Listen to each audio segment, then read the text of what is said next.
Terdakwa Tan Andi Martan, sosok seorang kakek dengan usia 68 tahun, divonis Ketua Majelis Hakim Wiyanto selama 3 tahun dan 9 bulan, dan tetap dalam tahanan penjara. Vonis ini lebih ringan dari tuntutan Jaksa Penuntut Umum Duta Amelia dari Kejaksaan Negeri Surabaya yakni 4 tahun penjara. Selasa, tanggal 15 Juli, 2025.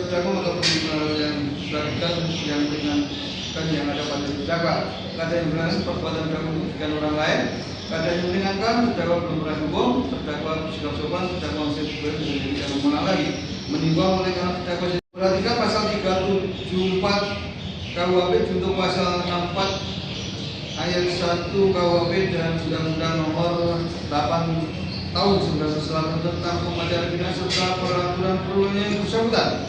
Mengadili menyatakan terdakwa Tan Andi telah terbukti secara sah dan mengusahakan melakukan tindak pidana penggelapan dalam zona yang secara lanjut dalam dakwaan pertama penuntut umum. 2. Menjatuhkan pidana terhadap terdakwa Tan Andi Martan oleh karena dengan pidana penjara selama 3 tahun dan 9 bulan. Menetapkan lamanya masa penangkapan dan penahanan yang telah dijalani oleh terdakwa di bulan seluruhnya dari pidana yang ditentukan. Memerintahkan agar terdakwa tetap berada dalam tahanan diamankan barang bukti berupa 61 surat gade, slip pembayaran, 7 surat gade, 1 lembar nota pembelian bagian emas imitasi, 7 perhiasan imitasi, 3 buku besar catatan gade, 6 buku kas harian, 2 bendel nota penjualan warna putih, 20 bendel nota penjualan warna merah, 1 buah bisnis warna putih, 1 bendel print out rekening ukuran Tan Andi Martan dikembalikan kepada saksi Kasto Wong Jaya. 6 bantukan kepada biaya mengembalikan biaya perkara kepada terdakwa sejumlah Rp2.000. Menanggapi vonis hakim kuasa hukum dan terdakwa langsung menyatakan banding, sementara pihak jaksa penuntut umum menyatakan pikir-pikir. Ya, bagaimana bisa tuh? Baik. Ya, silakan. Saya banding. Ya. Bagaimana? Bu jaksa? Ya. Baik, dengan demikian oleh karena Usai persidangan, kuasa hukum terdakwa menerangkan kenapa klien saya banding, dikarenakan klien kami merupakan korban diskriminalisasi hukum, apapun bentuknya kami sangat menghormati putusan hakim, sayangnya pada fakta persidangan banyak yang tidak sesuai, apalagi berkaitan dengan, vonis sangat bertentangan dengan yang kita yakini, dan ini merupakan lonceng alarm bagi perusahaan manapun ketika ada kriminalisasi pada pimpinan perusahaan manapun, sedangkan saksi Indahwati tidak pernah dihadirkan dan dijadikan saksi. Ini, tadi kan jenengan banding, kenapa banding? Apakah terdakwa ini merupakan dugaan korban diskriminalisasi hukum, Pak? Artinya gini, apapun itu kita hormati putusan hakim. Apapun itu kita hormati proses hukum yang sudah berjalan di Pengadilan Negeri Surabaya, itu yang jadi prinsip kami. Tapi apapun itu, ketika kita menginjak pada fakta hukumnya atau fakta persidangan segala macam, itu sebenarnya banyak yang tidak sesuai. Ketika kita berbicara mengenai vonis, itu ada beberapa yang bertentangan dengan apa yang kita yakini dan terbukti di persidangan segala dalam pertimbangannya macam. Ya Pak ya? Salah satunya itu. Tapi kita tidak dalam kapasitas menilai putusan hakim, tapi apa yang disampaikan oleh majelis hakim tadi di persidangan itu suatu hal yang di luar ekspektasi kami. Karena sebelum acara persidangan hari ini itu banyak desas-desus, banyak isu-isu yang berkembang liar terkait putusan hakim yang akan mengambil putusan di luar tuntutan atau tuntutan dari jaksa yang sifatnya ultra petitum, mengambil putusan di luar tuntutan jaksa. Itu yang coba kita abaikan, kita tetap fokus pada persidangan, namun dalam kenyataannya secara vonis memang di luar harapan kita semua, dan ini merupakan lonceng alarm bagi pimpinan perusahaan dimanapun. Ketika ada kriminalisasi terhadap pimpinan perusahaan yang sudah mengabdi, bekerja berpuluh-puluh tahun tanpa adanya semacam mediasi kekeluargaan terlebih dahulu, begitu muncul kerugian langsung dihadapkan pada tuntutan hukum. Hal-hal semacam ini merupakan alarm, peringatan yang sangat tanda kutip mencekam bagi dunia usaha kita, apalagi dalam konteks secara struktur organisasi sebagai pimpinan perusahaan, yang mana ketika ada keuntungan Itu tidak semuanya pernah diungkap, tapi begitu ada kerugian langsung dihadapkan pada tuntutan hukum.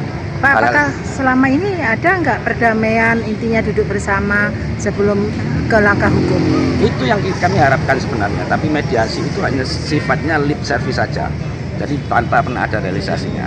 Tapi kembali lagi ke fakta persidangan segala macam, apapun itu kita sudah mengambil sikap bahwa kita akan banding, karena kita juga menghormati hukum itu sendiri. Ada beberapa kejadian yang sebenarnya sudah kita petakan dengan tim hukum kami, bahwa salah satunya terkait penyampaian judek faksinya, penerapan hukumnya segala macam, yang tanda kutip yang sedikit yang bisa kami sampaikan tadi terkait saksi. Itu ketika kita ngomong kesesuaian fakta hukum dengan saksi yang dihadirkan dan apa yang sudah disampaikan oleh majelis hakim, itu sebenarnya ada beberapa yang perlu digarisbawahi. Bagaimana penyampaian bahwa saudari Indawati sebagai saksi, tapi dalam kenyataannya tidak pernah sehari pun dihadirkan sebagai saksi, tidak pernah di sesi manapun dijadikan pada saksi, tapi apapun itu sudah disampaikan oleh majelis hakim, kami menghormati itu. Kami akan tempuh, masih ada upaya hukum lagi terkait banding dan sebagainya. Dan semoga para pimpinan perusahaan atau pekerja yang mengabdi berpuluh-puluh tahun ini masih bisa mencari keadilan di negara yang kita cintai. Sebenarnya kami garis bawahi, karena secara faktanya bahwa secara kesehatan ada bukti medisnya bahwa beliau sudah berpuluh-puluh tahun terkena menggunakan pengangkatan ginjal tersebut.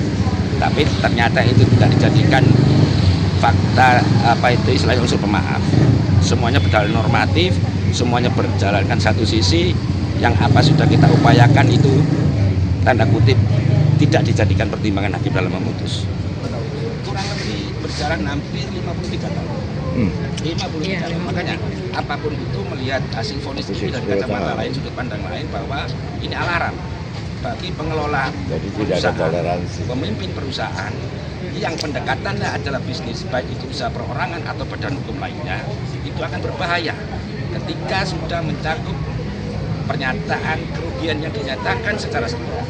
Tidak pernah ada auditan secara profesional, kerja sesuai kompetensi segala macam, tapi justru kerugian itu muncul dari adanya audit internal keluarga yang mana terlibat konflik interest antara pelaku audit internal keluarga tersebut berkepentingan terhadap posisi yang telah ditinggalkan oleh mantan Andi Martan tersebut.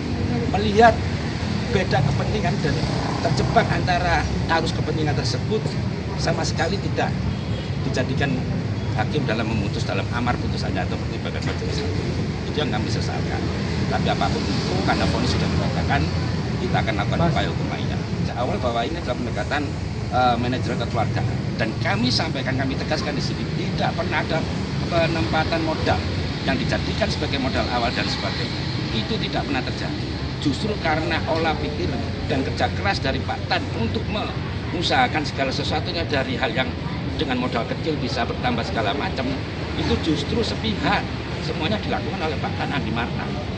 Bisa di cross checkkan ketika Pak Kastoro saksi segala macam tidak pernah menyebutkan apakah dia di periode tertentu menyetorkan sejumlah uang tunai untuk modal usaha atau modal awal, itu tidak pernah dilakukan. Justru modalnya itu muncul ketika sudah dipekerjakan secara serius oleh Pak Tan Andi Martan. Tapi itu semuanya diabaikan dalam pertimbangan tim audit internal keluarga atas nama Indawati, yang notabene adalah istri dari Jimmy. Jadi tim audit internal keluarga terdiri dari 3 orang, Pak Kastowo sendiri, Pak Jimmy, sama Bu Indawati. Dari ketiganya ini yang sekarang menempati posisinya Pak Tan Andi Martan adalah Indawati. Tapi apapun kita hormati, cuman kan dalam hal pengelolaan dan segala macam memang sudah beda orang. Disewakan atau segala macam karena itu sudah di luar wewenang dari Pak Tan Andi Martan, karena secara resmi keluar 15 September 2023, kami tidak mengarah ke arah sana.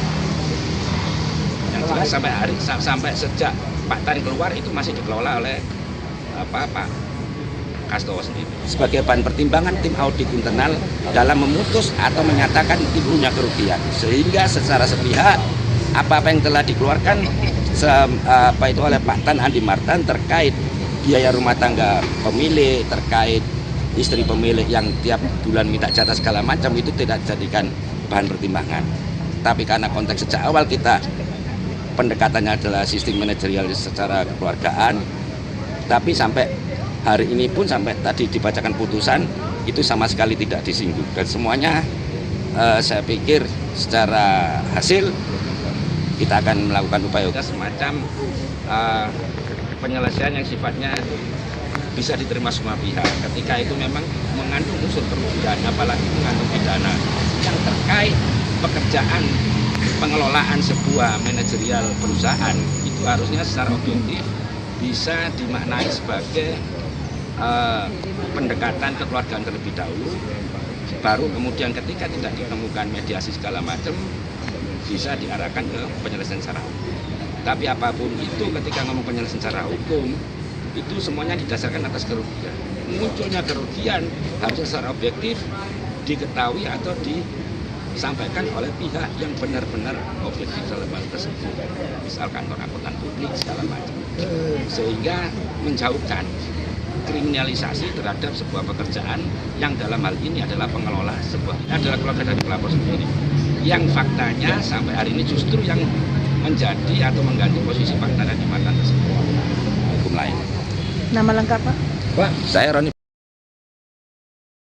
Perlu diketahui, terdakwa didakwa oleh jaksa penuntut umum atas dugaan penggelapan dalam jabatan secara berlanjut sebagaimana diatur dalam pasal 374 KUHP Jo pasal 64 ayat 1 KUHP. Dalam dakwaan juga mengungkap bahwa Tan Andi telah melakukan penggelapan selama lebih dari 19 tahun masa kerjanya. Ia secara diam-diam menjual emas asli milik toko dan barang gadai pelanggan tanpa seizin pemilik usaha, lalu menggantinya dengan emas palsu. Untuk menutupi perbuatannya, terdakwa juga menciptakan nota fiktif. Sehingga pemilik toko, Kastowo Ongkowijojo, bersama timnya melakukan audit internal setelah mencurigai adanya kejanggalan dalam stok barang. Hasil audit menunjukkan bahwa toko mengalami kerugian hingga Rp2.839.030.000 dan kehilangan stok emas murni sebanyak 1,925 kg. Atas perbuatannya, JPU menilai bahwa unsur-unsur tindak pidana telah terpenuhi. Dari Surabaya, Rahayu mewartakan.